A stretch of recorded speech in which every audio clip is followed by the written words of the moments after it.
பக்தி யோகம் நேயர்களுக்கு என் முதற்கண் வணக்கம். நான் உங்கள் மணிகண்டன் பிரபாகரன்.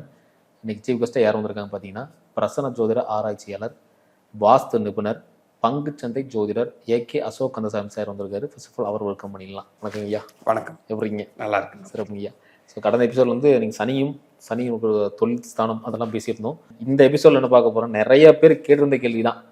ஒரு ஜாதகத்தில் ஒரு ஜோசியராக இருந்தாலும் சரி, ஒரு ஜாதகராக இருந்தாலும் சரி, முதல்ல பார்க்கக்கூடிய பாவம் என்னன்னா 8 தான். ஐயா ஏதோ யோகம் இருக்கா, இல்லை ஏதோ பொருளாதார ரீதியாக கொஞ்சம் வளர முடியுமா, புதையல் கிடைக்குமா, இன்னொரு சைடு பார்த்தீங்கன்னா ஐயா மரணம் ஏதாவது நிகழுமா, இல்லை மரணத்துக்கு நிகரான கண்டங்கள் எதுவும் வருமா, அது அசிங்கம் அவமானம் எதுவும் ஏற்படுமா, இந்த மாதிரி கேள்விகள்லாம் முன்னிலை வைப்பாங்க. மேக்ஸிமம் 8ல் ஒளிஞ்சிருக்கிற மர்மம் வேணுங்கய்யா. இப்போ 8ல் நம்ம 2 வகையை பிரிச்சுக்கலாங்க. ஒன்று மிகப்பெரிய யோகத்தையும் கொடுக்கும், இன்னொன்று மரணத்துக்கு நிகரான ஒரு வேலை கண்டங்களும் இருக்கு. கண்டிப்பா இருக்கு. இப்போ அந்த நின்றுட்டு இருக்கக்கூடிய கிரகமும் அது என்ன ஆதிபத்தியும் என்ன கிரக சேர்க்கையுங்கிறது தான் மெயின். அதை வச்சுதான் யோகமா இது அவயோகமான்னு நம்ம பார்க்கணும். கண்டிப்பா. அப்போ வெறுமனே அஷ்டமத்துல இருக்குன்னாலே பயந்து கூடாது. இப்போ நிறைய பேர் இந்த விஷயம் தெரிஞ்சவங்க அதுக்காக வெயிட் பண்ணிட்டு இருப்பாங்க. எப்படா இது வரும், நான் இதுக்கு இந்த திசையை நான் அனுபவிக்கிறது அப்படின்னு. உங்களுக்கு உதாரணத்துக்கு சொல்ல போனா, இப்போ ஆக்டர் அல்லு அர்ஜுன் அவர் இருக்காரு இல்லைங்களா, அவருக்கு அஷ்டமத்துல இருந்தா திசை நடக்குது. அதனால இந்த மாதிரி பிரச்சனைகள்லாம் சிக்கிறாரு. பிரச்சனை வர்றது ஒரு சிலது வர்றது இருக்கிறது தான். அவருக்கு 8ல இருந்தா அவரோட புகழ் எப்போ வந்துச்சு, பரவுச்சு.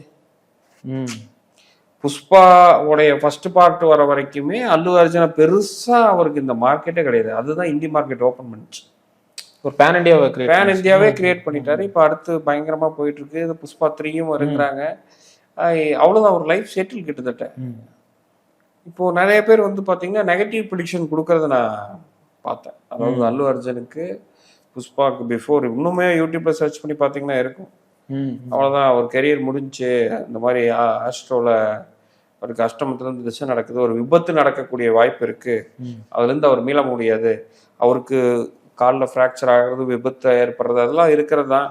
அதே மாதிரி ஒரு அவமானம், ஒரு ஜெயிலுக்கு போயிட்டு வர்றது, அதெல்லாம் இருக்கிறது. அதே டைம் புகழ் அந்த அளவுக்கு இருக்கு இல்லையா. இந்த அஷ்டத்தை கண்டு முதல்ல அது நம்மளுக்கு சாதகமா பாதகமான்னு புரிஞ்சுக்கிட்டு அதுக்கேற்ற மாதிரி அது எப்படிங்க தெரிஞ்சுக்கிறது? ஒவ்வொரு கிரகமும் அங்க நிக்கிறதுக்கான பலன் என்னங்கிறத தெரிஞ்சுக்கிட்டீங்கன்னா அழகா நம்ம சிறப்புங்க. அப்ப பாத்தீங்கன்னா 8ஆம் பாவத்துல சூரியன் இருக்காருன்னா எந்த வித பலன்கள் தருவாருங்க? இப்போ நீங்க எந்த லக்கணமா வேணா இருக்கலாம். சிம்ம லக்கணத்தை தவிர நீங்க 8ல சூரியன் இருக்கு அப்படின்னா, இந்த குழந்தை, அதாவது உங்க ஜாதகம் நீங்க பிறந்ததுக்கு அப்புறம் உங்க தந்தைக்கு ஒரு கண்ட மாதிரி ஒண்ணு ஏற்பட்டுரும். புரியுதுங்களா? இந்த ஜாதகர் அந்த தந்தையை விட்டு தள்ளி இருக்கிற வரைக்கும் தந்தைக்கு பிரச்சனை இல்லை. தந்தையோட சேர்ந்து இருக்கும் பொழுது தந்தைக்கு பாதிப்பு, கவர்மெண்ட் மூலியமா இவருக்கு பாதிப்பு, இவர் ஏதாவது ஃபைனு, ஏதாவது ஒரு இடத்துல கவர்மெண்ட் மூலியமா இவருக்கு நோட்டீஸ் வர்றது, குடைச்சல் வர்றது, இந்த மாதிரியான விஷயங்கள், பொலிட்டிக்கல் ரீதியான ஃப்ரெண்ட்ஸ் இருந்தா இவருக்கு பாதிப்பு. அந்த திசை நடக்கும் பொழுது அதுக்கான சார்ந்துல எல்லாமே நடக்கும். நீங்க சொல்றத பார்த்தா ஒரு வண்டியில கூட இன்சூரன்ஸ் ரெனியூவல் பண்றது, இந்த மாதிரி ப்ராப்பர்ட்டி தேர்ட் பார்ட்டி இன்சூரன்ஸ் இருந்தாலும் அதுவும் பிரச்சனை. இந்த மாதிரி கிளியரா பண்ணிட்டோம்னா பிரச்சனை இல்லை, பிரச்சனை கிடையாது. அப்பா விட்டு எப்பவுமே தள்ளி இருக்கணும். புரியுதுங்களா? இல்ல நான் சேர்ந்துதான் இருக்கணும் அப்படின்னா 1, 5, 9 கூடையனுடைய நட்சத்திரத்துல அந்த சூரியன் 8ல இருந்துச்சுன்னா பிரச்சனை இல்லை. 1, 5, 9ல அப்பவுமே தள்ளி இருக்கிறது நல்லது. சின்ன வயசுல எல்லாம் அப்பாவுக்கும் பையனுக்கு டைம் சரியில்லை, தள்ளி வைங்க, ஸ்கூல்ல அனுப்புங்க, தத்து கொடுங்க எல்லாம் சொல்லுவாங்களே, அதுக்கான ரீசன் இதுதான். ஐயா அடுத்து பாத்தீங்கன்னா சந்திரன் இந்த 8ஆம் பாவத்துல இருந்தா எந்த வித பலன்கள்? சேம் நான் எப்படி அப்பாவுக்கு சொன்னா அம்மாவுக்கு. புரியுதுங்களா?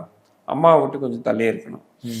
அதே மாதிரி பாத்தீங்கன்னா இந்த பையனோ பிள்ளையோ பிறந்ததுக்கு அப்புறம் அம்மாவுக்கு ஒரு கண்ட மாதிரி ஏற்பட்டுரும்.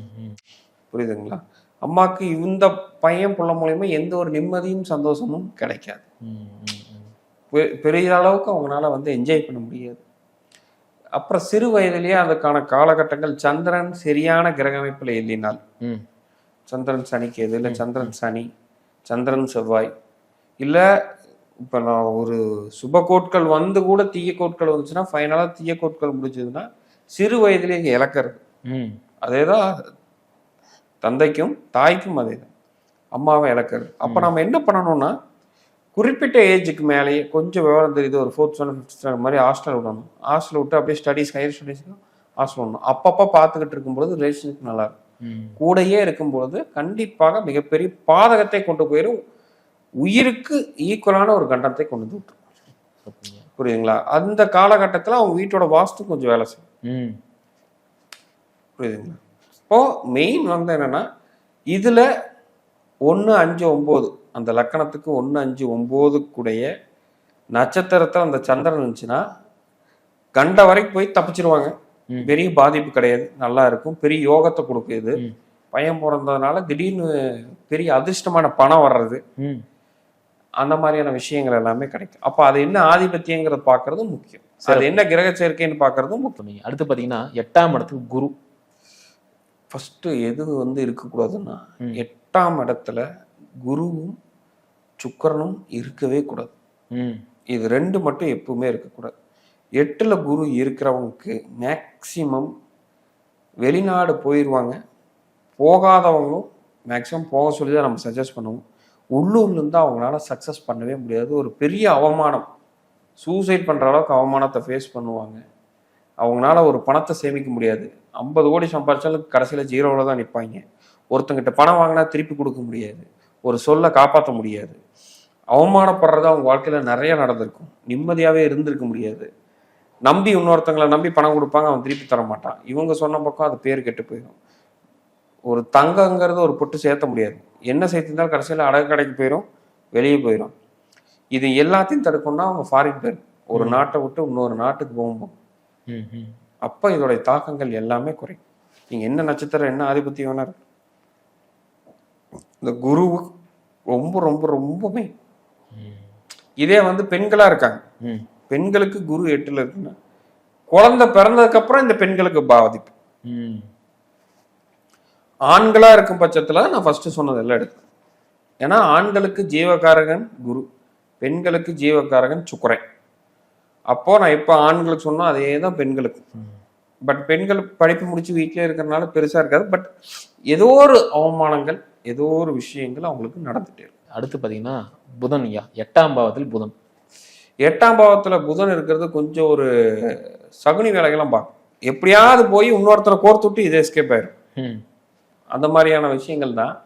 அப்ப அந்த புதன் 8ல இருக்கும் பொழுது வந்து பாத்தீங்கன்னா நண்பர்கள்கிட்ட ரொம்ப ஜாக்கிரதை.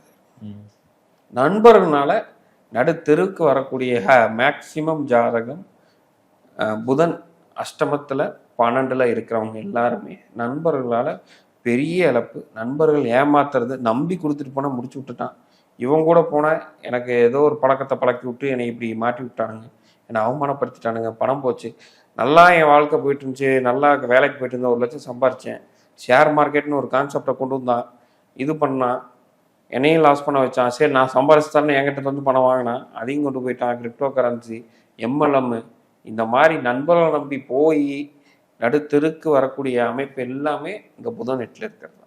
பட் ஒரே ஒரு ஆப்ஷன், இப்ப நம்மளுக்கு 1, 5, 9ல இருக்கக்கூடிய நட்சத்திரம் புதன் நின்றதா இருந்தால் இந்த மாதிரி ஒரு சின்ன இழப்பிலேயே புத்தியோட வெளியே வந்துடும். சின்னதா ஓகே நம்மளுக்கு கெடுதல் பண்றான்ப்பா, நம்மளை ஏமாத்துறான்ப்பான்னு வந்துடுவாங்க. பெரிய இது இல்லை, இது ஆதிபத்தியம். எல்லாத்துக்கும் இது பொருந்தும், குருவுக்கும் சுக்கிரனும் தவிர அது எல்லாத்துக்குமே பொருந்தும். இருந்தாலும் ஒவ்வொரு இதுக்கும் நான் சொல்லிடுறேன். அடுத்து பாத்தீங்கன்னா 8ல் செவ்வாய். செவ்வாய் 8ல இருக்கிறது ரொம்ப வீரியங்க. வந்து ஒரு கொடூரமா ஆக்சிடென்ட் ஆகிறது, பிரச்சனை வர்றது, இந்த மாதிரி இருக்கிறது எல்லாமே அந்த செவ்வாய் 8ல இருக்கிறது. அதாவது அடிக்கடி நிகழும் அந்த திசையில, திசாபுத்தியில. செவ்வாய் மட்டும் ராகுவோ சனியோ நட்சத்திரத்துல இருந்திருக்கிறது 1, 5, 9 இருக்கும் பட்சத்துல கூட பிறந்த தம்பிக்கு அந்த காலகட்டங்கள்ல ஒரு சில விபத்துகள் நடக்கிறது, அவருக்கு அவமானப்படுறது, இந்த மாதிரி ஆகும். தம்பி இல்லைன்னா இவருக்கே அது நடக்கும். அதே மாதிரி சொத்து லேண்டு விஷயமா பெரிய பிரச்சனை, வெட்டுக்குத்து, இந்த லேண்டு என்னோடதுன்னு வெட்டுக்குத்து போறவங்களுக்கு எல்லாம் 8ல செவ்வாய் இருக்கு. அதே 8ல செவ்வாய் இருந்து சனிக்கு ஏது ராக நட்சத்திரத்துல இருந்துச்சுன்னா அவ்வளவுதான், லேண்டுக்காக வெட்டி உயிரை விட்டுருவாங்க அந்த திசாபத்தில. அது ரொம்ப மோசமான ஒரு சிறப்புங்க. அடுத்து பாத்தீங்கன்னா 8ல் வந்து சுக்கிரன். 8ல் சுக்கிரன் அப்பவே சொன்ன மாதிரி தான். குருவுக்கு என்ன சொன்னோம்னா அதே தான். பெண்களா இருக்க பட்சத்துல அது கண்டிப்பாக உங்களுக்கு ரொம்ப பாதிப்பு தான். ஆண்களா இருக்கும்போது மனைவி வந்ததுக்கு அப்புறம் இவங்களுக்கு நிம்மதி போயிடும், மனைவினால எந்த ஒரு பிரயோஜனமும் இல்லாத மாதிரியும். 2வது வந்து பாத்தீங்கன்னா அவங்களால இவங்க டார்ச்சர் அனுபவிக்கிற மாதிரியும். பண இழப்பு அதிகமாகிற மாதிரியான சூழலும் நடந்து போயிடும். அதே மாதிரி பெண் குழந்தை பிறந்தாலும் தள்ளி வைக்கணும், கொஞ்சம் தத்து கொடுக்கணும்னு சொல்லுவாங்க இல்லைங்களா, அந்த மாதிரியான ப்ராசஸ். குருவும் சுக்கிரன் மட்டும் இருக்கிறது நல்லது இல்லை. அடுத்து பார்த்தீங்கன்னா 8ஆம் இடத்துல வந்து ராகு. ராகு 8ல விபரீத ராஜயோகத்தை கொடுக்கும், மிகப்பெரிய பணப்புழக்கத்தை கொடுக்கும். 1, 5, 9 நட்சத்திரத்தில் இருந்தால், சுபகோட்களுடைய நட்சத்திரத்தில் இருந்தால் கவலையப்பட வேண்டியதில் 8ல ராகு. இந்த பணத்தை போட்டு நம்ம புழங்காம இருந்தா போதும், நார்மலா தொழில் பண்ண போதும், இன்னொருத்தரை நம்பாம இருந்தா போதும், அள்ளி கொடுத்துரும். அள்ளி கொடுத்துரும். இல்ல ராகு செவ்வாய் நட்சத்திரத்துல, சனி நட்சத்திரத்துல, கேதுவுடைய நட்சத்திரத்துல இருந்தால் அது ரொம்ப பிரச்சனை. ஃபாரின் போயிடுறது பெஸ்ட் ஆப்ஷன். புரியுதுங்களா? அதே மாதிரி ராகு சார்ந்த விஷயத்தை எதையுமே தொடக்கூடாது. இந்த பங்குச்சந்தை, ட்ரேடிங்கு, இம்போர்ட் எக்ஸ்போர்ட்ஸு, இதெல்லாமே நான் சொல்றது அஷ்டமாதிபதியோடைய தொடர்பு இந்த மாதிரி இருக்கும் பொழுது நல்லா சுபக்கோட்டில் இருந்தால் தூக்கி விடும். இந்த மாதிரியான விஷயங்கள் எதுவுமே தொடக்கூடாது. ராகு சம்மந்தப்பட்ட உணவு வகைகள், ட்ரிங்கிங் எதுவுமே பண்ணாமல் இருக்கிறது இவங்களுக்கு ஒரு நல்ல சிந்தனை கொடுக்கறதுக்கான வாய்ப்பாக இருக்கும். சிறப்புங்கய்யா. அடுத்து பார்த்தீங்கன்னா கேதுங்கய்யா. கேது வந்து 8ஆம் இடத்துலேருந்து என்ன பண்ணுங்க? கேது 8 மிகப்பெரிய மேக்சிமம் வந்து என்னன்னா 1, 5, 9 நட்சத்திரம் இல்லாமல், குருவோட நட்சத்திரம் இல்லாமல், சுபகுட்களுடைய நட்சத்திரம் இல்லாமல் ரொம்ப மோசமான கிரக சேர்க்கையோடு இருக்கும்பொழுது இந்த காலகட்டங்களில் சூசைட் அட்டம் நிறையா பண்ணியிருக்காங்க. கேது அஷ்டமத்திலிருந்து அந்த திசை நடக்கும். அவமானப்படுத்தி ஒரு மிகப்பெரிய கோடீஸ்வரராக இருந்தாலும் அவரை எந்த அளவுக்கு அவமானப்படுத்த முடியுமோ, அவங்க பண்ண சின்ன சின்ன தப்பெல்லாம் வெளிச்சம் போட்டு காட்டுறது அந்த கேது திசை தான். நம்ம பண்றோம்ல, வாட்ஸ்அப் சேட்டா இருக்கட்டும், என்ன வேணா இருக்கட்டும், ஏதோ ஒரு விஷயங்களை நம்ம வந்து ஹைட் பண்ணணும்னு நினைக்கிறது எல்லாமே அந்த காலகட்டங்களை கொண்டு வந்து விட்டுரும். சிறப்பு சிறப்பு. கேது திசை புதன் புத்தியில அழகா கொண்டு வந்து விட்டுரும். அப்போ கேது திசையும் ஒரு ஆபத்தான ஒரு சூழல் தான். இதுல வந்து நம்மளுக்கு அதிகமா வந்து பொருளாதாரத்தை கொடுக்காது, அறிவை கொடுக்கும். நல்ல ஒரு அறிவை, ஞானத்தை கொடுக்கும். 8ல் இருக்கிற கேது அதுதான் பண்ணும். அட்வான்டேஜ்னு பார்த்தா அது, டிஸ்அட்வான்டேஜ்னு பார்த்தா இது. அடுத்து இறுதியா பார்க்கணும்னா சனி. சனி வந்து சொல்லுவாங்க 8ல் இருந்துச்சுன்னா அவ்வளவுதான்ப்பா, மரணத்துக்கு நிகரான கண்டெல்லாம் வரும்னு சொல்லுவாங்க. அது எந்த விதத்துல உண்மை? இல்ல, உண்மைதான். எல்லா கிரகத்துக்கும் உண்மைதான். எல்லாமே சும்மாலாம் இருக்க. நான் சொன்ன மாதிரி அந்த நட்சத்திரம் எங்க இருக்கு, அது என்ன நின்ற நட்சத்திரம், என்ன கிரக சேர்க்கை, எல்லாமே சுபமா இருக்கும் பட்சத்துல பெருசா பிரச்சனைகள் எதுவும் பண்ணாது, தாராளமாக நல்லா இருக்கும். அசுபமா இருக்கும் பட்சத்துல சனியோட மோசமா இருக்கிறவங்க யாருமே இல்லை. புரியுதுங்களா? அஷ்டமம். அப்போ தொழில் இவங்க செய்யவே கூடாது. வேலைக்கு போகணும், அடிமை தொழில் பண்ணிக்கணும். ஒரு ஊரை விட்டு இன்னொரு ஊருக்கு வேலைக்கு போகிறது ரொம்ப சாலச்சிறந்த ஒரு விஷயம். அதே மாதிரி தொழிலுக்காக யாருக்கிட்டையும் கேரண்டியோ ஒப்பந்தமோ போடக்கூடாது, சொந்த தொழில் பண்ணக்கூடாது. இந்த மாதிரியான ஒரு சில ஆப்ஷன்ஸ் பண்ணும் பொழுது அதோடைய தாக்கத்தை குறைக்கும். அற்புதமாக சொன்னீங்க. கிட்டத்தட்ட அந்த 9 கிரகமும் பேசிட்டோம். அடுத்தடுத்த காணொலியில் சந்திக்கலாங்க. கண்டிப்பாக. ரொம்ப நன்றி. நன்றி.